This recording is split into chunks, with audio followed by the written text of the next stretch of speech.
Ministra, já vou chamar o seu estado, mas eu quero já colocar aqui uma participação do pessoal do YouTube. A ministra Esther, toda vez que ela vem aqui, o nosso YouTube fica assim, fervendo. E aí, ministra, o pessoal já quer saber como é que fica a questão do cadastro reserva da primeira edição, sendo que uma segunda já está em curso. Como é que fica o cadastro reserva do primeiro concurso? Acho que isso é super importante esclarecer isso, que eu acho que houve um pouco de dúvida quanto a isso, que é o seguinte: a gente não pode abrir um concurso tendo um em aberto. Então, eu não posso fazer um concurso para a mesma vaga se aquele concurso não está aberto.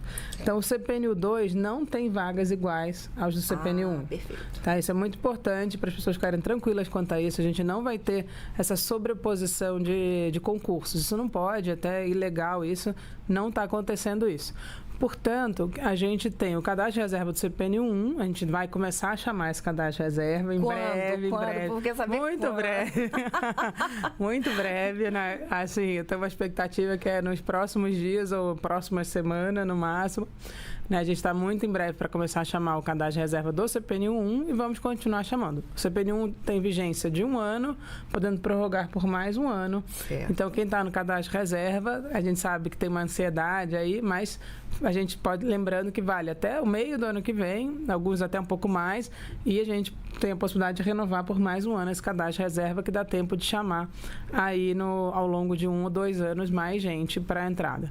E no CPNU 2 são novas vagas que vão ter um novo cadastro de reserva e também vai ter essa vigência de 1 ano, podendo chegar a mais 1 ano. Então, o pessoal pode ficar tranquilo, não tem sobreposição de vagas, não vai ter alguém sendo chamado do outro na frente do 2 de quem do 1, porque não são vagas concorrentes. Então pronto, então pessoal, vocês estão vendo que eu estou perguntando quando, hein?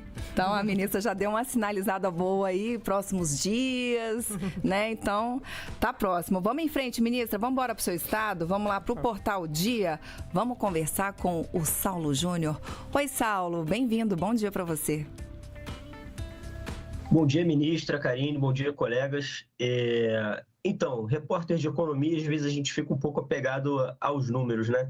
E eu queria falar aí do Rio de Janeiro, porque... Aí não, né? Aqui do Rio de Janeiro, porque a gente recebeu um material que consta o seguinte: são 760 mil inscrições no CPNU 2 até agora, sendo que 108 mil são do estado do Rio, né? O estado que está liderando isso.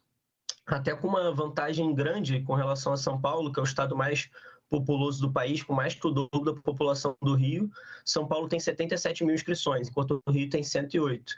Eu queria entender assim, por que de haver um apelo maior do Rio com relação a isso. Vocês têm alguma explicação para isso, alguma hipótese do porquê que o CPNU 2 foi mais procurado pelos cidadãos fluminenses percentualmente do que, por exemplo, paulistas, mineiros, que são estados até mais populosos que o Rio? Oi, Saulo. Bom, esse é meu estado. A Karine estava brincando aqui que é porque eu sou do Rio, então tem mais apelo, mas não acho que seja isso, não. Para mim, uma explicação muito simples. O Rio tem uma tradição, por ter sido, né, a antiga capital, de atuar no serviço público. Então, as pessoas no Rio, assim como aqui em Brasília, têm isso como almejam isso como carreira, né, pela lógica de ter sido capital durante muitos anos e terem muitos órgãos públicos ainda no Rio federais. A gente tem muitos órgãos públicos federais, tem vagas para o Rio de Janeiro também, né? Então, portanto, o Rio acaba sendo um estado, assim como e a capital do Rio, né, dos 108 mil, 60, eu estou sem os óculos aqui, mas então, em torno de 60, 68 mil, que eu fiquei sem meus óculos, são da cidade do Rio de Janeiro, né, e vão fazer prova na cidade do Rio de Janeiro. Embora o local de maior concentração seja em Niterói, na UF, no campus do Gragoatá, justamente porque é um campus grande que vai, que vai reunir muita gente lá para fazer a prova. E a minha hipótese é essa, né? O Rio de Janeiro sempre teve uma tradição de concursos públicos, tem muitos órgãos públicos federais e tende, então, portanto, a ter isso como as pessoas têm isso como uma expectativa realmente de entrar no serviço público federal. Mas a gente fica... E tem muitos cariocas aqui em Brasília, né? Como a gente sabe, que vieram desde do início, então tem família aqui, as pessoas conhecem essa tradição. Acho que faz muito sentido. O Rio sempre rivaliza ali com Brasília em termos de inscrições, e esse ano acabou sendo bem próximo do DF em termos de inscrições. Ano passado o DF tinha sido muito acima do Rio, e São Paulo estava mais próximo. Esse ano, acho que pelas vagas, a distribuição de vagas, ter vagas no Rio de Janeiro acaba levando esse aumento de procura no próprio Rio mesmo. Maioria das vagas para Brasília, ministra? Maioria das vagas para Brasília, mas a gente tem muitas vagas espalhadas pelo Brasil inteiro. Maravilha. Vamos seguir do Rio de Janeiro, nós vamos a Pernambuco, vamos ao Recife, vamos lá para a Rádio Jornal. Oi, Natália Ribeiro. Olá, bom dia, Karine, bom dia, ministra, aos colegas que participam e a todos que estão nos acompanhando nessa semana que é tão importante, né, para quem está se preparando, para quem está estudando, e é muito bom que possamos estar aqui para ter as informações e repassar a nossa audiência. Mas, ministra, eu gostaria de falar um pouco de contas, de dinheiro mesmo, de como fechar essa folha. Por quê? O governo federal adota, então, pelo segundo ano consecutivo, essa iniciativa de fazer o preenchimento de diversas vagas através de concurso. É fato notório que muitos órgãos reclamam, mas já há muito tempo, não é algo só dessa gestão, do déficit de servidores em diversos órgãos federais. Um déficit que se espalha, portanto, por diversos trabalhos, por diversos serviços ofertados à população. Ao mesmo passo em que a folha de pagamento dos servidores já ocupa algo importante no orçamento, uma fatia importante do orçamento federal. Eu gostaria de entender, ministra, como fazer esse equilíbrio. E claro que eu sei que a senhora não responde, por exemplo, pela economia ou pela fazenda, mas isso deve ser discutido também. Como fazer esse equilíbrio? Conseguir fazer os chamamentos ao mesmo passo em que esse recurso destinado ao pagamento de pessoal de folha já compromete tanto o governo federal e seu orçamento.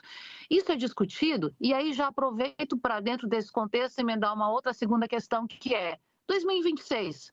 Novamente, o concurso nacional unificado poderá ser realizado, tendo em vista, inclusive, a questão orçamentária? Muito obrigada. Obrigada, Natália, pessoal de Recife aí. A gente tive recentemente com o presidente lá em Brasília Teimosa, e a gente prometeu voltar em janeiro para a gente poder entregar os 7 mil títulos. O pessoal está trabalhando bastante nisso. E aí eu queria falar, Natália, sua pergunta é muito importante para esclarecer isso. Né? De fato, eu participo, inclusive, da Junta de Execução Orçamentária, onde a gente discute tudo isso. Existe uma previsão no orçamento, justamente para você fazer concursos e chamar cadastro de reserva. Tudo isso é previsto no orçamento, aprovado pelo Congresso. A gente tem um espaço, né, que permite fazer isso, e tudo é feito na total responsabilidade fiscal. Inclusive, a gente, nos 4 anos atuais do presidente Lula, nesse mandato, a gente renegociou com os servidores, né, Karine? Ano passado, quando eu vim aqui, isso era um tema quente. Exatamente. E a gente conseguiu renegociar com os servidores, porque ficaram 7 anos sem nenhum reajuste, nem inflação. E a gente conseguiu voltar a chamar pessoas, já tivemos 15 mil, né? Já temos... vamos preencher 15 mil vagas, né, nesse ano, porque estava faltando muita gente, como a Natália falou. E tudo isso foi feito dentro da previsão orçamentária.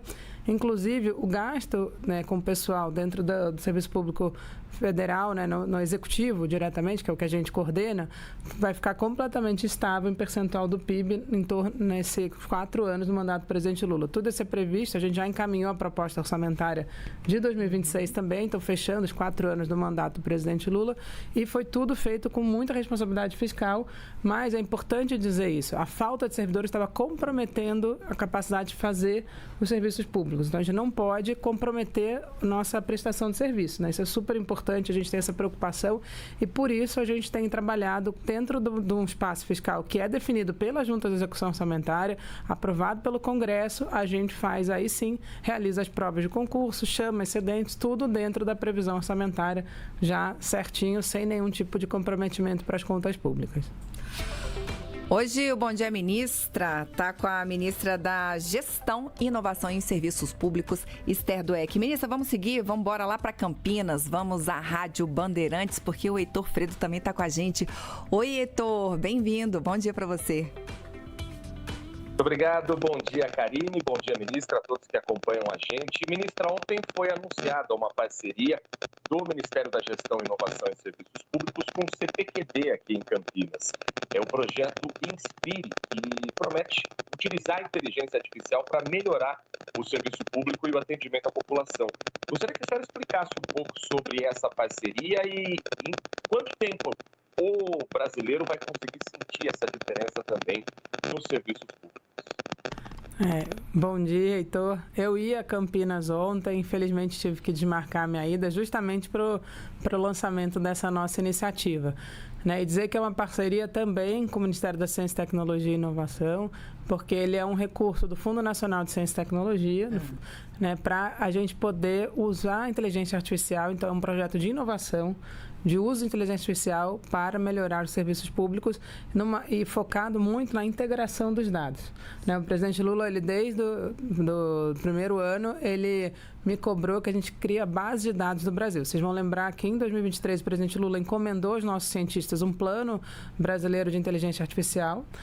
O Conselho de Ciência e Tecnologia fez uma proposta para o presidente desse plano e um dos eixos é a inteligência artificial em serviços públicos. E o Ministério da Gestão é responsável por esse eixo e a gente, junto com o Ministério da Ciência e Tecnologia, então propôs um projeto grande, que vão ter recursos aí durante 4 ou 5 anos, mas com um quarto já vai ser executado esse ano. E a maneira como o Fundo Nacional de Ciência e Tecnologia funciona, desenvolvimento de ciência e tecnologia, você precisa ter um parceiro de um instituto científico tecnológico. E a gente escolheu o CPQD aí de Campinas, que é com toda a sua experiência e sua capacidade para ser o nosso parceiro nisso. E o projeto foi ontem meio que formalmente lançado. A ministra Luciana estava aí, o presidente da FINEP, estava o secretário de Governo Digital do Ministério, que é o Rogério Mascarenhas.